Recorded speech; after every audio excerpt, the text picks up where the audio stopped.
Urdu grammar کا lecture ہم نے اسٹارٹ کیا تھا۔ اردو گرامر کے لیکچر میں آج ہم زبردست لیکچر آپ کے لیے لائے ہیں، بالکل انٹرسٹنگ لیکچر ہے۔ اکثر گرامر کے سوالات میں نے اسے دیکھا ہے، اکثر ایم سی کیوز میں بھی میں نے انہیں دیکھا ہے۔ تو تشبیہ، استعارہ، مجاز مرسل اور کنایہ کو آج ہم پڑھتے ہیں، یہ کیا ہے اور ان کے انٹروڈکشنز کیا ہے، ہم انہیں کیسے پہچان سکتے ہیں۔ تو چلیے فٹافٹ سے سٹارٹ کرتے ہیں اپنے اس چیپٹر کو۔ یہ ہمارا اردو گرامر کا چیپٹر ہے، تشبیہ، استعارہ، مجاز مرسل اور کنایہ۔ سب سے پہلے کہتا ہے تشبیہ، بنانے سنوارنے سے ہر چیز خوبصورت نظر آنے لگتی ہے۔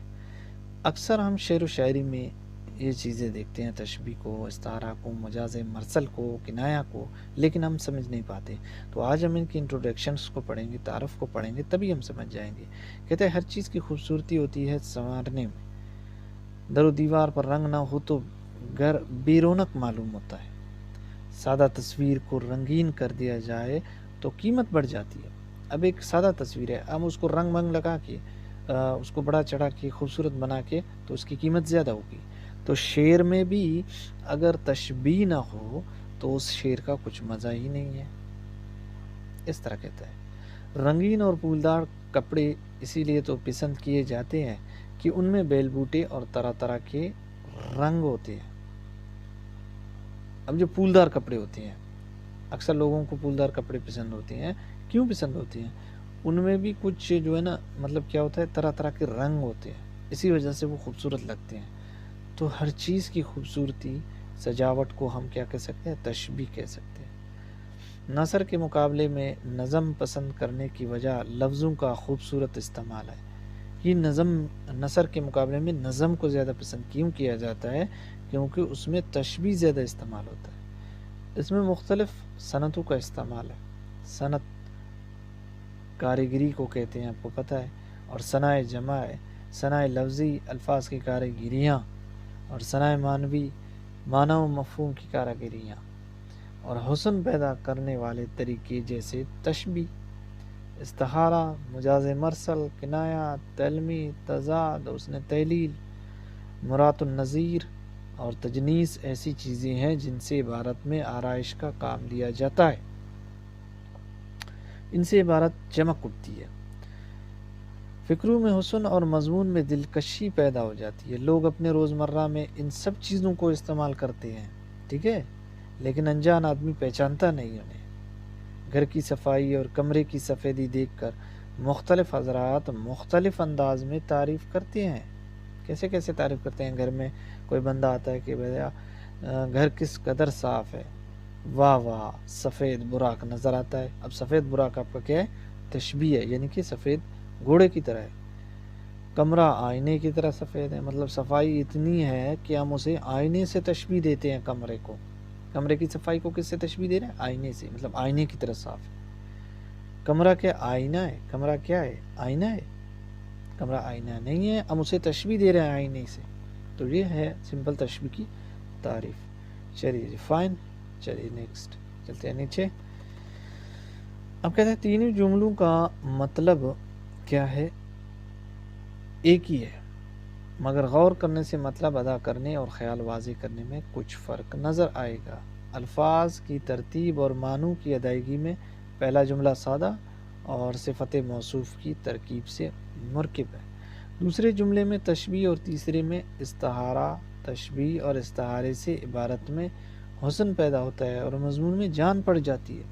کوئی بھی مضمون ہے آپ کو، اس عبارت میں اگر آپ ایسے تشبیہات کو ڈالو گے تو اس سے کیا ہوگا؟ آپ کی مضمون اور خوبصورت ہو جائے گی۔ تو تشبیہ کا استعمال کیجیے گا، جہاں پہ آپ کو تشبیہ کی ضرورت ہے آپ تشبیہ کا استعمال کر سکتے ہیں۔ جیسے کہ زید حاتم کی طرح سخی ہے، بکر شیر جیسا بہادر ہے، شمیم طوطے کی مانند رٹتا ہے، مجید کوے کی طرح سیانہ ہے، مجید کوے کی طرح سیانہ ہے۔ ابھی نیچے جائیں گے، ابھی آپ کو پتہ چلے گا کہ یہ کیوں سیانہ ہے مجید کوے کی طرح، ٹھیک ہے۔ چلیے جی نیچے چلتے ہیں، سٹارٹ کرتے ہیں۔ سب سے پہلے کہتا ہے کہ ان جملوں کو کیا کرو؟ اگر یوں تقسیم کر دیا جائے تو کچھ باتیں زیادہ اچھے طریقے سے ذہن میں آ جائیں گے۔ اب زید حاتم کی طرح سخی ہے، بکر شیر جیسا بہادر ہے، شمیم طوطے کی طرح رٹتا ہے، مجید کو کوے کی طرح سیانہ۔ زید کو حاتم، بکر کو شیر، شمیم کو طوطا اور مجید کو کوا کہا گیا ہے۔ کیوں کہا گیا ہے؟ زید کو سخی کیوں کہا گیا ہے؟ کیونکہ زید حاتم کی طرح سخی ہے، اس کی سخاوت بہت مشہور ہے۔ زید کی سخاوت سمجھانے یا اس کی بڑائی واضح کرنے کے لیے حاتم سے اسے مشابہ دیا گیا۔ اب زید، اگر آپ کا کوئی جو ہے نا علاقے میں کوئی بندہ سخی ہے، کوئی لڑکا سخی ہے، کوئی جو بھی سخی ہے، آپ اسے حاتم سے مشابہ کر سکتے ہو، اس کی تشبیہ کر سکتے ہو۔ اس عمل کو تشبیہ کہتے ہیں، یعنی کسی ایک شخص یا کسی ایک چیز کو کسی مشترکہ خوبی یا برائی کی وجہ سے کسی دوسری چیز جیسا قرار دینا تشبیہ کہلاتا ہے۔ اب ایک چیز ہے، آپ اس کو کیا کر رہے ہو، دوسری چیز کی کیا کر رہے ہو، مشتہر، یعنی کہ اس کی خوبی اور خامی کو کیا کر رہے ہو، ایک جیسا قرار دے رہے ہو، کسی دوسری جیسا قرار دے رہے ہو۔ اب حاتم میں جو خوبی تھی، آپ نے زید میں جو خوبی دیکھی، آپ اسے کہہ سکتے ہو کہ زید حاتم کی طرح جو ہے نا سخی ہے۔ آپ نے دیکھ لیا کہ سخاوت کی وجہ سے زید کو حاتم سے کیا کیا گیا، مشابہ کیا گیا۔ اسی طرح شیر بڑا دلیر ہے، شیر بڑا دلیر اور بڑا بہادر ہوتا ہے۔ آپ کو پتہ ہے شیر کتنا دلیر اور بہادر ہوتا ہے، تو بکر کی بہادری کو اس نے کیا کیا، شیر سے مانند کیا ہے۔ کسی چیز کے مانند مطلب ایک چیز ہے، اس کی جو ہے نا خوبی یا خامی کسی دوسرے میں ہو، اس کے مانند اسے قرار دینا۔ Excuse me. رٹنے میں طوطے اور سیان پن میں کوے کو شہرت اور امتیاز حاصل۔ آپ کو پتہ ہے رٹنے میں طوطا کیسے رٹتا ہے، اور جو سیانہ پن ہوتا ہے کوا اس میں جو ہے نا مشہور ہے۔ جب کسی طالب علم کی رٹنے کی صفت کو اجاگر کرنا ہو یا کسی سیان پن کی تصویر دکھانا ہو تو طوطے اور کوے کی مثال سے کام لیتے ہیں۔ یعنی کہ آپ کی کلاس میں اگر کوئی اتنا ہوشیار ہے مطلب رٹنے میں، تو آپ اسے طوطے کی رٹنے سے مشابہ کر سکتے ہو۔ اگر کوئی اتنا سیانہ ہے، اتنا جو ہے نا ہوشیار ہے، تو آپ اسے کوے کے جو ہے نا اس سے سیان پن سے مشابہ کر سکتے ہو۔ اب کہتا ہے ارکان تشبیہ۔ اب یہ جو تشبیہ ہے آپ کا، اس تشبیہ کے کچھ ارکان ہوتے ہیں، کچھ رکن ہوتے ہیں۔ تو کون کون سے رکن ہوتے ہیں؟ سب سے پہلا اس کا رکن ہوتا ہے مشبہ، دوسرا ہوتا ہے اس کا مشببہ، تیسرا ہوتا ہے وجہ مشبہ اور حرف تشبیہ۔ یہ چار اس کے ارکان ہیں۔ پہلا مشبہ کیسا ہے؟ جسے تشبیہ دیں۔ اب زید آپ کا کیا ہے؟ مشبہ ہے۔ مشببہ آپ کا کیا ہے؟ جس سے تشبیہ دیں۔ اب زید کو آپ حاتم سے تشبیہ دے رہے ہو، حاتم کے مانند کہہ رہے ہو، تو مشببہ آپ کا حاتم ہے، زید آپ کا مشبہ ہے۔ سمجھایا؟ وجہ شبہ، اب وہ وجہ کون سی ہے جس کی وجہ سے جو ہے نا انہیں تشبیہ دی جا رہی ہے؟ تو تیسرا ہے وہ صفت جس کی بنا پر تشبیہ دی جائے۔ عام طور سے مشببہ اس مخصوص صفت میں اتنا مشہور ہوتا ہے کہ سب کو معلوم ہوتی ہے، اسی لیے دوسری چیز یعنی مشبہ کو اس کے مانند بنا کر مشبہ کی خاص صفت کو نمایاں کیا جاتا ہے۔ حروف، اب آتا ہے حرف تشبیہ۔ وجہ شبہ یہی ہے کہ بھیا جو صفت اس بندے میں تھے، جیسے کہ مشببہ میں جو صفت تھے، آپ مشبہ سے اس کو مانند کر رہے ہو، تو وہ آپ کا خاص صفت نمایاں کیا جاتا ہے، یعنی کہ وجہ شبہ اسے کہتے ہیں۔ جیسے کہ آپ کا وجہ شبہ یہاں پہ تھا کہ زید حاتم کی طرح سخی ہے۔ اب سخی کیا ہے؟ یہ آپ کا وجہ شبہ ہے، سخاوت کی وجہ۔ اب حروف تشبیہ، وہ کلمہ یا کلمے جو مشبہ اور مشببہ کو ملائے۔